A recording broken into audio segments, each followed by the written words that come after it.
I never thought homework could feel like this. She leaned over the table, a graceful arc of shoulder and spine, her hair falling just so, brushing the side of her cheek as she peered at the textbook in front of me. The room smelled faintly of coffee and lavender, a quiet mix that made the ordinary feel impossible to ignore.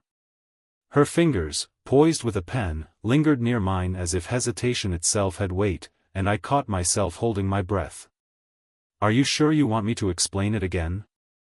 I asked, trying to keep my voice level, but the words came out softer than I intended. She glanced up, her eyes catching mine, and in that instant, the air between us tightened. There was something unspoken in the way she looked, an invitation that wasn't quite permission, a challenge wrapped in warmth. I could see the faint tremor in her hand, the way she tucked a strand of hair behind her ear and didn't look away. She was confident, yes, but in that quiet way that suggested she'd lived enough to know every curve of her own vulnerability. I think I missed something," she said, but her lips curved just slightly at the edges, like a secret. She leaned a little closer, enough that the scent of her shampoo, vanilla, soft, drifted across my senses. My fingers brushed hers again. It was accidental, impossible to ignore, and I felt the subtle pressure of her hand retracting ever so slightly, just enough to keep me guessing. I wanted to say something clever, something that would mask the way my heart thumped in my chest, but the words lodged themselves in my throat. So I just nodded and pointed to the equation again, letting my hand hover near hers. She watched my movements like she was memorizing them, her head tilting, eyes tracing my fingers with that slow, deliberate intensity that made me forget how to breathe. There was a pause, a long one, where neither of us spoke. Outside, a car door slammed, startling me, but she didn't flinch. Instead, she let a soft laugh escape, one that made my chest tighten. I noticed the way her shoulders relaxed slightly, the subtle sway of her wrist as she tucked her pen down. Something about her presence made the air heavier, warmer, yet somehow electric. I cleared my throat. Maybe I should explain it differently. Her gaze didn't leave mine. "Teach me what no one else can," she whispered, leaning just enough that our knees nearly touched beneath the table. The words sounded casual, almost careless, but there was a tremor in her voice, like she was daring me to notice the intention behind them. I swallowed hard, aware of the subtle rise and fall of her chest, the warmth radiating from her proximity. Every small movement, how she angled toward me, the brushing of her fingers over the edge of the book, the tilt of her chin, felt like a question and a confession all at once. I wanted to reach out and close the space, but something in her glance held me back, suspended in the tension of unsaid things. And then, the door creaked open. A shadow fell across the room, breaking the fragile bubble we'd been in. Her eyes flicked toward it, but didn't leave mine, and for a moment, the air hung thicker, charged, unsteady. My hand twitched, caught between retreating and daring to linger just a second longer. She let out a soft breath. "I guess we're not completely alone." Her words, simple, held more weight than either of us wanted to acknowledge. The moment stretched, tight as the edge of a blade, and I realized that nothing about this, the homework, the quiet room, the accidental touches, was ordinary anymore. Something had shifted. Something had started. After the door clicked shut behind the interruption, the room felt smaller, more intimate, as if it had shrunk around us. I tried to focus on the homework, tracing the lines of the equations, but I couldn't shake the memory of her whisper. "Teach me what no one else can." She was quiet for a moment, rearranging her notes, but I noticed the way her leg brushed against mine beneath the table, deliberate or not, and the heat that prickled at my chest. Her eyes were fixed on the paper, but the tension in her shoulders told me she wasn't really thinking about fractions. I used to tutor my niece," I said, words tumbling out before I could stop them. "Back home. She wasn't great with numbers either." I tried to sound casual, but I felt her eyes lift to mine, curious, measuring. "Was it enjoyable?" she asked softly, tilting her head, a half-smile playing on her lips. I hesitated. It was different. You get attached, I guess. You want to help them, but sometimes, it's just frustrating. My voice dropped a little. And lonely. A lot of it is just being alone with someone who needs you. She nodded slowly, and for a second, the smile faded. Her fingers rested on the pen, knuckles white, then she brushed a strand of hair behind her ear, the movement automatic but intimate in a way that made my pulse race. I know the feeling, she said. You can help someone, and it's satisfying. But it leaves a kind of echo. Like you're always aware of what you can't fix. I wanted to reach out, to trace that echo with my hand, but I didn't. Instead, I noticed the subtle tremor when she leaned closer to read my scribbles. The warmth of her body, the scent that clung to her, a mixture of vanilla and faint musk, was dizzying. I had to remind myself to breathe. You're really good at this, she said after a pause, voice quieter now, almost a whisper. Better than anyone I've had help me before. Her hand lingered near mine on the textbook, fingers twitching. I guess. I just want to understand it in a way that sticks. I nodded, swallowing the lump in my throat. I can try. My fingers brushed hers again, briefly, accidental, or maybe not, and she didn't pull away. She let her gaze settle on me a little too long, and I felt that old ache, wanting something I wasn't supposed to. There was a history in that room that neither of us fully admitted. She'd been married once, briefly, a decade ago, and I knew she carried the quiet weight of choices she regretted. I'd had relationships too, but nothing that ever lingered with this kind of sharp awareness, this sense of timing out of sync with what the world expected. Age, propriety, perception, they all hovered like shadows, whispering caution, and yet, somehow, they only seemed to draw us closer. She shifted in her seat, leaning just enough that her shoulder brushed mine. I felt her breath, soft, teasing, against my temple as she read over my notes.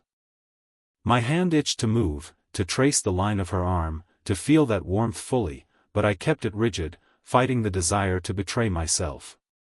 You're paying too much attention, she murmured, a teasing lilt in her voice, but the corner of her mouth twitched, almost a smile. Her eyes lingered on mine again, sharp, searching. I could see her hesitation, the careful balance of wanting closer yet holding back. I can't help it, I admitted quietly, voice rougher than I intended. My fingers fidgeted with the edge of the textbook.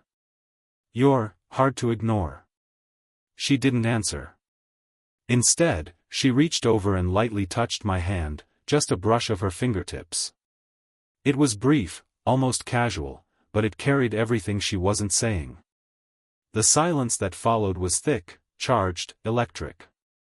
I wanted to speak, to confess, to lean into her warmth, but the world outside the room pressed against my conscience. Still, in that pause, something shifted. Something unspoken passed between us, a fragile acknowledgement of the tension we couldn't, or wouldn't, name.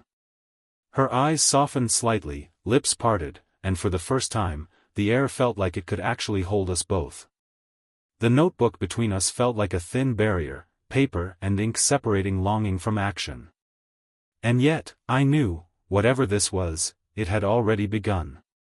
I was halfway through explaining a tricky problem when my phone buzzed against the table. I glanced down, a message from my roommate, but the vibration felt like an alarm in the quiet room. My hand jerked slightly, and she noticed, the corner of her mouth twitching. You're distracted, she said, soft, almost teasing, but her eyes were sharper than before. Sorry, I muttered, typing a quick reply. But even as I did, I felt her presence press in, the warmth of her shoulder grazing mine when she leaned in over the book again.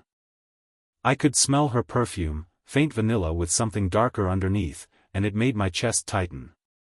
There was a pause, the kind that stretches too long, filled only with the sound of her pen tapping against the table. Our knees brushed under the edge, subtle but undeniable. I wanted to shift away, but part of me couldn't. I didn't expect this to be so complicated, she said, voice low, almost vulnerable. She leaned closer, and I caught the flutter of her eyelashes against her cheek. I mean, helping someone shouldn't feel like this. I swallowed hard, aware of how close she was. Her hair brushed my temple, her hand hovered near mine again, and I wanted, to close the gap, to lean in, to feel the warmth of her lips against mine. But guilt pricked sharply. Age, expectation, propriety, they all screamed in my head. I couldn't, shouldn't, yet my body betrayed me, leaning a fraction closer without realizing. A sudden creak from the hallway made both of us start. My heart leapt, and she pulled back just slightly, but not entirely. Her eyes searched mine, and I thought I saw a flicker of longing, of the same dangerous desire that had been simmering between us all along. Probably just the wind, I said, my voice uneven. She let out a soft laugh, almost a sigh, and leaned in again, close enough that I could feel her breath against my cheek, warm and teasing. I froze, every nerve in my body alert, aware of how impossible this felt. Our hands brushed accidentally, or maybe not, and I felt the spark shoot straight to my chest. You know, she murmured, eyes dropping to my lips for a fraction of a second before snapping back to my eyes, sometimes I forget what I'm supposed to do in moments like this. I swallowed, words lodged somewhere between my throat and my conscience. I feel the same, I admitted, barely above a whisper. The air felt electric, the quiet hum of tension wrapping around us. Her fingers brushed the edge of my notebook, then mine, lingering just a fraction too long. I wanted to close my hand over hers, to pull her closer, but the thought of crossing a line, of being caught, rooted me in place. Still, the magnetic pull between us was undeniable. We sat like that for a long beat, inches apart, knees brushing, fingers lingering, breath mingling in the small space that only we occupied. Every small motion, a tilt of her head, the brush of her hand, the subtle hitch in her breath, was a question, a challenge, a confession all at once. And then, without realizing it, she leaned just a little further, and I found myself moving closer, drawn into the orbit of her warmth despite every rational thought screaming otherwise.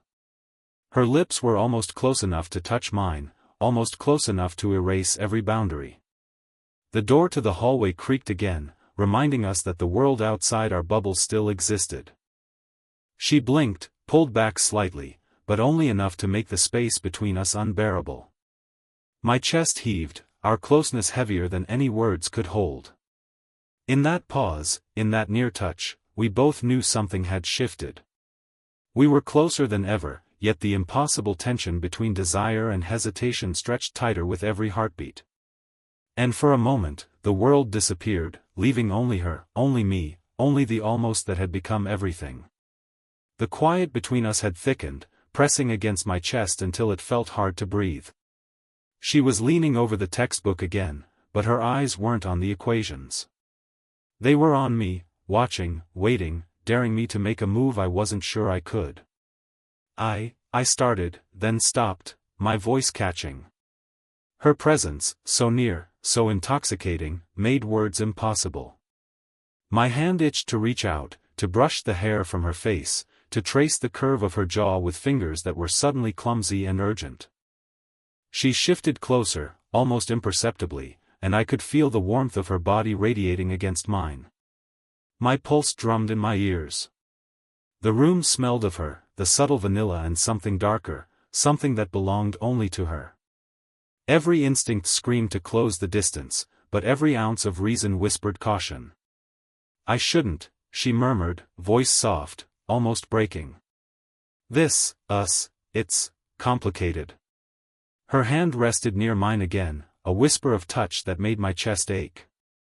She glanced down at the book, then back at me, and I saw the tension in her jaw, the rapid blink, the slight tremor in her fingers. She was fighting the same pull I was. I can't stop thinking about you, I confessed, voice low, urgent, as if saying it aloud could either destroy or save me. My fingers brushed hers, lingering, a hesitant claim that neither of us pulled away from. Her breath hitched. She leaned closer, just enough that her shoulder brushed mine, the tiniest contact but enough to make the space between us electric. My hand rose almost of its own accord, hesitating at the edge of her cheek, wanting to push the stray hair behind her ear. "You're reckless," she whispered, a small, exasperated laugh hiding the tension in her voice. Her eyes glinted with the same dangerous longing I felt clawing at my chest. "Do you have any idea what this is, what we're risking?" "I don't care," I admitted, my voice trembling with something I hadn't allowed myself to feel fully until now. I want you. Right here. Right now."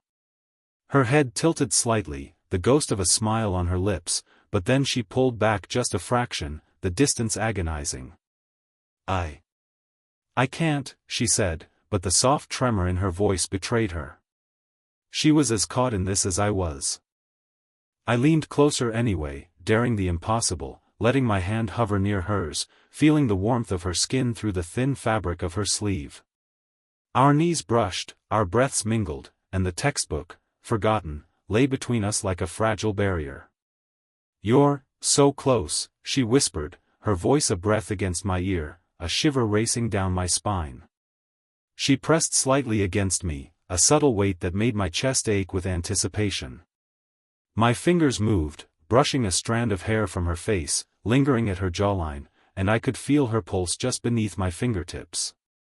Everything in me wanted to close the gap, to tilt my head, to feel the warmth of her lips against mine, to surrender to the tension that had been building for weeks. And then she looked at me, eyes wide, shimmering with an emotion I couldn't name, fear, desire, longing, all at once. She began, voice breaking, I don't know if, the words caught in her throat as I leaned just slightly closer, so close that the space between us was measured in heartbeats and breaths. Our lips hovered inches apart, the tension taut, electric, unbearable. Then, a knock at the door, faint but insistent, shattered the suspended world between us. Her eyes darted to the door, then back to mine, wide and startled. My chest tightened. The moment hung, trembling, as if the universe had paused, holding its breath for the next impossible choice. The knock at the door had barely faded when the silence stretched between us, heavy and trembling. She pulled back, just enough that I could feel the ghost of her warmth leaving a space I didn't want to exist. I should get that," she murmured, voice hesitant, brushing her fingers over the edge of the textbook like it could anchor her nerves. "Wait," I said quickly, heart hammering. "Don't, just, let me," my words faltered under the weight of how close we'd been. The air felt thick, almost tangible, as if it held our breaths, our hesitation, our reckless desire. Before she could move, the door cracked open, and a figure I didn't expect stepped in, her sister. My stomach twisted. She froze for a second, eyes wide, scanning the room, then paused at the sight of us. "Oh," her sister said, voice sharp, almost teasing. "I didn't realize you two were studying together." Her gaze flicked between us in a way that made my pulse stutter. Too many details hung in the air, the proximity, the heat, the tension. Her cheeks flushed, and she stepped back instinctively, bumping my knee with hers. The brush of skin against skin made my chest tighten, and I swallowed hard, trying to force casualness into my posture. It's fine," she said, words clipped. But her voice betrayed her, soft and tremulous. She shifted, brushing her hair behind her ear with a hand that lingered just a second too long near her neck. I noticed, as always, the subtle pull of her presence, the warmth, the scent, the way she seemed to fill every corner of the room without moving. Her sister, oblivious or deliberately intrusive, smiled faintly. "I just came to, oh. Okay." She left as quickly as she'd arrived, the click of the door echoing like a warning. We stayed frozen for a long beat, neither of us speaking, as if the interruption had left a residue on the room itself. She started, voice low, almost a whisper, "didn't think anyone would see that." Her fingers hovered near mine, then retracted, brushing against my hand accidentally, or not. The contact sent a jolt up my arm. I didn't either, I said, throat tight, trying to sound steadier than I felt. My hand itched to close the distance again, to trace the line of her jaw, the curl of her hair, the pulse beneath her skin. But there was caution now, a sharp edge under desire. Her eyes found mine, wide, shimmering with something raw, fear, shame, longing, maybe all at once. She shifted closer, her shoulder brushing mine in a tentative, teasing way, like a question posed in the language of bodies rather than words. I could feel her breath, warm and uneven, on my cheek. You don't want to stop, do you? I asked quietly, though the words sounded more like a challenge than a question. I don't know if I can, she admitted, her voice trembling. Her hand moved, brushing against mine, then retreating, leaving a charged gap between us. The tension was unbearable, electric, pulling me in despite every warning bell in my head. We both knew the stakes had changed. What felt secret, what felt safe in the quiet intimacy of this room, now felt risky, too visible, too real. But the danger didn't repel, it drew us closer, sharpening every heartbeat, every stolen glance, every accidental brush of skin.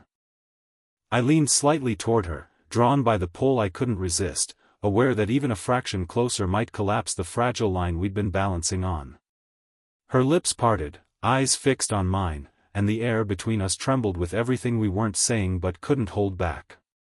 Do you want to stop? I whispered, voice low near her ear, the warmth of my breath making her shiver. She hesitated, jaw tight, then shook her head slightly, almost imperceptibly. Her hand found mine again, this time holding, lingering, a silent agreement, and challenge, wrapped in the simple weight of her fingers. The room seemed to contract, the world outside irrelevant. Desire, fear, and anticipation twisted together in a single, sharp pulse. We were closer than ever, pulled toward a line we knew we couldn't cross without consequences, yet unable to resist the inevitable. And in that silence, that impossible, trembling moment, we made a choice, without a word, without planning, only feeling the pull, the hunger, the almost unbearable tension between us. We didn't speak at first. The textbook lay forgotten, a silent witness to everything between us. The room had shrunk to just the two of us, air thick with warmth and tension, our bodies inches apart but feeling impossibly close. Her hand still rested in mine, fingers curling slightly, hesitant yet refusing to leave. I could feel the pulse under her skin, the subtle tremor in her wrist, the almost imperceptible rise and fall of her chest as she tried to steady her breath. My own heart thudded like a drum, loud in the quiet, and I knew she could hear it too. I started, but my words failed. What I wanted to say, everything I wanted to say, felt too enormous, too fragile. So instead, I let my hand shift, brushing a stray strand of hair from her face, letting my thumb rest just for a moment along her jawline. She closed her eyes, leaning into the touch, and the world outside ceased to exist. Her lips parted, a tiny exhale, and the movement sent a shiver through me. Do we? She whispered, voice trembling, caught between caution and want. Yes, I breathed, barely audible, though it felt like the only word that could make sense. I don't care about anything else right now. She opened her eyes, searching mine, vulnerability and desire colliding in the depths of her gaze.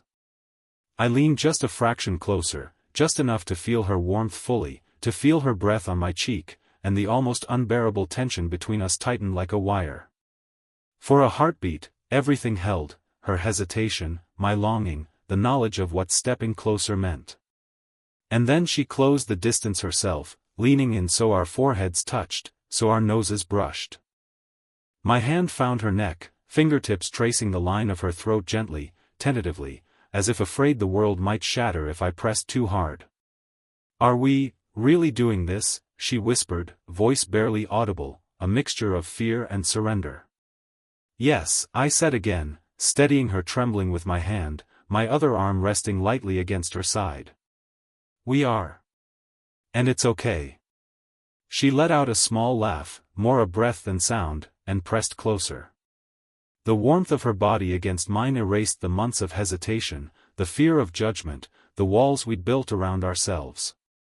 Everything messy, human, and complicated about this, our ages, our choices, the impossibility, melted away in the simple act of surrendering to each other. We stayed like that for a long, slow beat, foreheads pressed together, breaths mingling, hearts pounding in unison. Her hand traced small, nervous circles on my wrist. I held her gently, learning the language of her body in the silent confessions of touch.